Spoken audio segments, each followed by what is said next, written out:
श्री स्वामी समर्थ. तुम्हा सर्वांना कसे आहेत तुम्ही? आजच्या माझ्या नवीन लॉंग व्हिडिओमध्ये तुम्हा सर्वांचं स्वागत आहे. तर आज आहे कोजागिरी पौर्णिमा आणि कोजागिरी पौर्णिमेच्या निमित्ताने मी ही छोटीशी पूजा केलेली आहे. आज माता लक्ष्मी, भगवान कुबेर, नंतर इंद्रदेव, चंद्रदेव यांची पूजा असते. तर मी हे पूजा मांडून घेतली आणि सर्व देवांची व्यवस्थित असे पंचामृताने स्नान वगैरे करून सुद्धा मी घेतले. इथे मी दरवाजावर छोटीशी स्वास्तिक काढत आहे. तर स्वास्तिकी नेहमी प्लस काढून बनवत जाऊ नका. असं बाहेरच्या साईडनं आतमध्ये स्वास्तिक घेतात. प्लस काढायची नाही, कारण प्लस काढून काढल्याच्या नंतर असं म्हणतात की ते स्वास्तिक नेगेटिव्ह बनते. तर मी असं काढत आहे. तर नंतर एक हळदी कुंकवाचा याच्या टिकलासुद्धा मी दिला. तर बघा, मी आज तुम्हाला काही खूप विशेष अशी माहिती सांगणार आहे. कोजागिरी पौर्णिमाची पूजा तर तुम्ही पाहणारच आहोत, तुम्हाला बघायला भेटणारच आहे. पण त्याच्यासोबत मला एका ताईंनी असा प्रश्न विचारला होता की ताई, मी स्वामी सेवा खूप करते पण मला स्वामींचा काही अनुभव येत नाही. तर तुम्हाला अनुभव का येत नाही हे मी तुम्हाला सांगणार आहे. तर व्हिडिओ स्किप न करता व्हिडिओ पूर्णपणे बघा, म्हणजे तुम्हाला समजून जाईल की स्वामी भक्ती म्हणजे काय आहे. तर तुम्हाला सांगू, हा मला आलेला अनुभव आहे आणि तोच अनुभव मला वाटतं की तुमच्यासुद्धा उपयोगात नक्कीच येईल, तुम्हालासुद्धा त्याचा फायदा होईल. म्हणून मी माझा अनुभव तुम्हाला सांगत आहे. तर तो नक्की तुम्ही एक वेळेस ऐकून घ्या. तर बघा, तुम्हाला अनुभव येण्यासाठी स्वामींशी एकरूप व्हावं लागेल, हो की नाही? स्वामींशी एकरूप व्हावं लागेल. स्वामींशी संवाद साधायचा असेल तर एकटेपणामध्ये तुम्हाला स्वामींचे चिंतन करावं लागेल, नामस्मरण करावं लागेल. त्याच वेळेस तुम्हाला स्वामी एकरूप होतील आणि स्वामी तुम्हाला बरेचशा प्रश्नांचे उत्तरं देतील.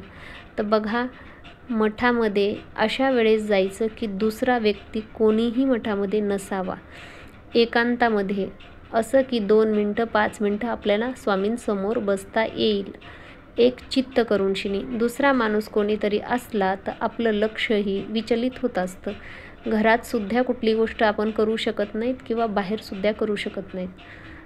तर बघा, मौन धारण करायचं आहे. जर तुम्ही मठात तुम्हाला एकांत नाही साधता आला तर घरी नक्की साधता येईल. ज्यावेळेस मुलं किंवा घरातले व्यक्ती घरात नसतात, असा वेळ असतो दुपारच्या वेळेस, कधीतरी मिळतो असा टाईम.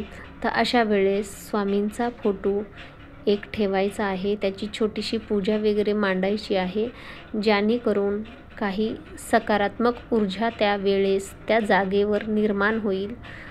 फूल, अगरबत्ती, धूप सगळं काही लावून शिनी जशी तुम्ही पूजा करता तशी तुम्ही पूजा मांडा स्वामींची. आणि तुम्ही एकांत आहे तुमच्याकडे, तुमच्या घरात कोणीच नाही आहे तुम्ही पूजा करताना, तर बघा नंतर काय करायचं आहे की पूजा वगैरे करून घेऊन शिनी स्वामींकडे एकचित्त शांत मनाने बसायचं आहे आणि स्वामींच्या डोळ्यात डोळे घालून तुम्हाला जोपर्यंत बघता येईल, जोपर्यंत तुम्ही बघू शकतात, तोपर्यंत स्वामींकडे पाहत राहायचं आहे.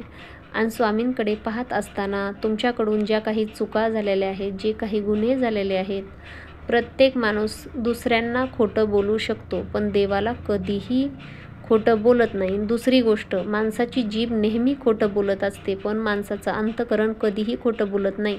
आणि देवापुढे तर नाहीच नाही. स्वामींपुढे तर कोणी कधीच खोटं बोलू शकणार नाही. तर बघा काय करायचं आहे, तुमच्या गुन्ह्यांची, तुमच्या चुकांची, तुमच्या केलेल्या चांगल्या कामांची कबुली द्यायची आहे स्वामींच्या समोर. तर तुमचं मन आपोआप कबुली द्यायला लागेल. स्वामींपुढे अशी काही जादू होईल की तुमचं मन स्वतःचं आपोआप काही तिथं प्रश्नांची उत्तरं द्यायला लागेल. म्हणजे ते स्वामींचा आशीर्वाद असतो. म्हणूनच तुमचं मन तुम्हालाच प्रश्न विचारायला लागतं आणि तुम्हालाच उत्तरं मिळत असतात. आणि ते स्वतःचं मन दोन्ही बाजूने विचार करायला लागतं.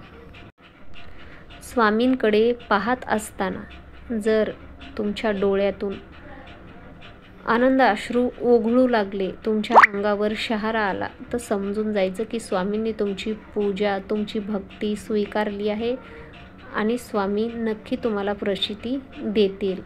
आणि नंतर रोज स्वामींची एक का होईना माळ नामस्मरण करायचं आहे, जप करायचा आहे, मानस पूजा वाचायची आहे. तुमच्याकडं स्वामी चरित्र असेल, सारामृत असेल तर सारामृताचं पठण रोज करायचं आहे.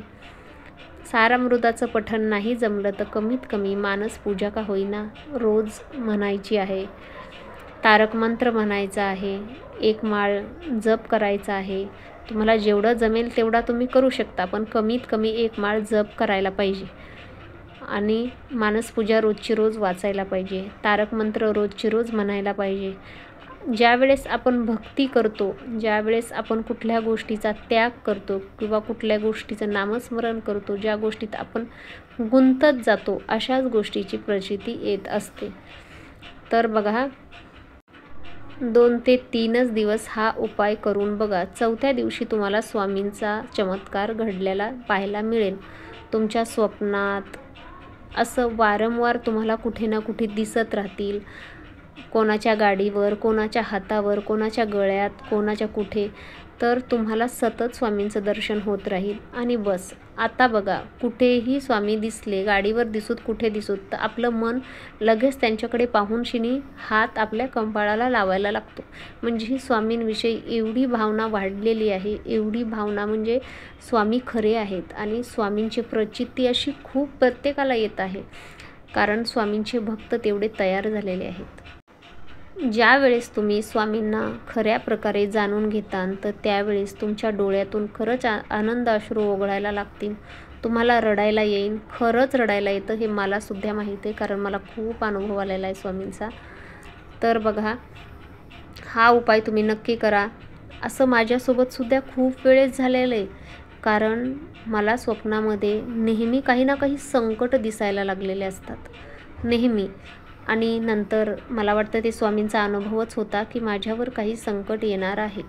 हे स्वामींनी मला अगोदरच प्रचिती दिलेली होती, पण माणसाला समजू शकत नाही की संकट येणार, पण नेमकं काय संकट येणार. पण स्वप्नामध्ये सुद्धा मी स्वामींवर विश्वास दाखवत होते की माझ्यावर जरी संकट आलं तर स्वामी माझ्या पाठीशी आहेत. या संकटांना मी खंबीरपणे स्वप्नात सुद्धा विश्वासानं सांगत होते. आणि तसंच झालं. स्वामी अगोदर खूप परीक्षा घेतात. स्वामी पाहतात की आपण स्वामींवर कितपत विश्वास करत आहोत. ज्यावेळेस स्वामींना सत्य पटतं की आपण कितीपत स्वामींना मानतो किंवा कितीपत आपण स्वामींवर विश्वास ठेवायला लागलो, त्याच वेळेस स्वामी प्रचिती देतात. उगाच कोणालाही प्रचिती देत नाहीत. माझ्यावर ओढावलेलं संकट म्हणजेच मी स्वामींचे गुरुचरित्र सारामृताचे पारायण 11 गुरुवार केलेले. तर बघा, हा व्हिडिओ आवडला असेल तर एक लाईक आणि छोटासा